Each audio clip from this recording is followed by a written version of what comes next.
बिस्मिल्लाहिर्रहमानिर्रहीम। देखें, मैं मतलब ड्राइव करते हुए मैं एक न्यूज़ सुन रहा था और मुफ्ती इस्माइल साहब की थी कि मुफ्ती इस्माइल साहब फरमा रहे थे कि जो टैक्स लगा है छोटे दुकानदारों को, तो उन्होंने कहा 1 लाख रुपए तो नॉर्मली वो कमा ही लेते होंगे और वो 1 लाख रुपए अगर कमा सकते हैं तो उसमें से 3,000 रुपये अगर वो दे दें तो कौन सी कमी आ जाएगी, कौन सा फ़र्क पड़ जाएगा। तो मैं मुफ्ती इस्माइल साहब से ये पूछता हूँ कि मुफ्ती इस्माइल साहब, ये तो एक आपकी सोच है ना, जो 1 लाख रुपए अगर महीने का कमाता है, कमाने से मतलब वो चीज़ें बेचता है तो उसको आते 1 लाख रुपए हैं, तो अब आप मुझे बताएं उसको बचत कितनी होगी। मिसाल के तौर पे वो आपकी कैंडी लैंड बेच रहा है, तो कैंडी लैंड अगर उसने बेची है, तो अगर उसने 1 महीने में पूरी कैंडी लैंड बेची है, तो आप बताएं उसको प्रॉफिट कितना देते हैं आप अपनी एक टॉफ़ी के ऊपर। मैं एक टॉफ़ी का नाम लिया, अभी पूरा महीना वो आपकी टॉफ़ी बेचता है, ठीक है, और 1 लाख रुपए की टॉफ़ी बेचता है, तो मेरा ख्याल है आप उसको ज़्यादा से ज़्यादा क्या देते होंगे, 10-15%। तो 15% का मतलब 15-20 हज़ार रुपये, और 10 से 15,000 रुपये बच जाते होंगे उसको। अब आप आ जाए, मैं आप ही की टॉफ़ी पे अभी रुका हूँ, मैं कहीं और बात नहीं कर रहा। अब आप मुझे बताएं, अगर वो टॉफ़ी में से 15,000 रुपये कमाएगा, उसमें से बिजली का बिल कितना भरेगा, अपनी फैमिली को कितना देगा। अभी मैं सिर्फ 1 लाख के ऊपर खड़ा हूँ। तो अगर आप ये सोच रखते हैं तो मेरा ख्याल है ये सोच आपकी गलत है, क्योंकि जो छोटे इलाकों में दुकानें होती है ना, उनमें 2 मसले चलते हैं। एक तो वो उधार पे चलते हैं। अच्छा, उधार क्या उनका होता है, क्योंकि छोटे छोटे इलाके होते हैं, 1,000 रुपये 1,500 रुपये कोई चीज़ ले गया, वो महीने बाद जब पैसे उसकी तनख्वाह आएगी तो 1,500-2,000 रुपये उसको देगा।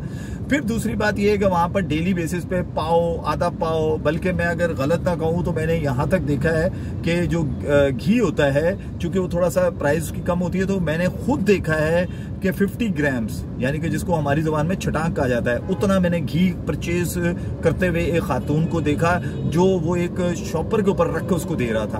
तो आप मुझे बताएं कि जब इतनी मामलात हो जाएंगे, इतनी सारी चीज़ें होंगी, तो वो कैसे जमा कराएगा 3,000 रुपये।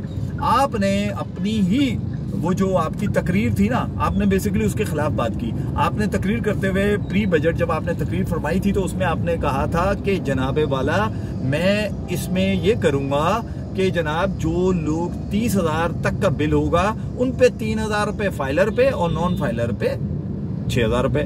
बात समझ में आ रही थी। अब 30,000 रुपये का बिजली का बिल इस्तेमाल करेगा तो वो तो 100% दे सकता है, उसके लिए तो ये 6,000 या 3,000 रुपये देना मसला नहीं है। लेकिन जिसका बिजली का बिल ही 200, 300, 500 रुपये आ रहा है, क्योंकि वो बिजली इस्तेमाल ही नहीं कर रहा, वो रात के टाइम तो दुकान ही नहीं खोल रहा कि ताकि मेरा बिल ना ज्यादा है, आपने उसके साथ ज्यादती कर दी मुफ्ती इस्माइल साहब। और आप एक बात कहते हैं, मैं बड़ा लाचार हूँ, मैं बहुत परेशान हूँ, मेरे बस में नहीं बन रहा, मैं ये कर दूं वो कर दूं। आपके बस में तो है, आपने तो बड़ा गर्क कर दिया। और दूसरी बात ये है कि मैं आखिर में जाते जाते ये जरूर कहूंगा कि अगर आपके बस में नहीं है तो खुदारा पीछा छोड़ दे अवाम का। अवाम को तो रुला के रख दिया है, उधेड़ दिया है। और अभी मैं इंशाल्लाह एक नए व्लॉग में मैं आपको बताऊंगा कि एक बहुत बड़ा खतरनाक काम होने जा रहा है, और वो खतरनाक काम ये हो रहा है कि जनाब आपके ऊपर मिनी बजट आ रहा है। और वो मिनी बजट कब आ रहा है, कैसे आ रहा है, कितने का आ रहा है, वो भी इंशाल्लाह ताला नए व्लॉग पे मैं आपसे शेयर करूंगा। थैंक यू, अपनी दुआ में याद रखिएगा। और अगर आप समझें तो इस वीडियो को ज़्यादा से ज़्यादा शेयर करें, ताकि उन लोगों को पता चले जिनके साथ मुफ्ती इस्माइल साहब के इलेक्ट्रिक के बिलों में जो भी कह लें कर रहे हैं। Thank you.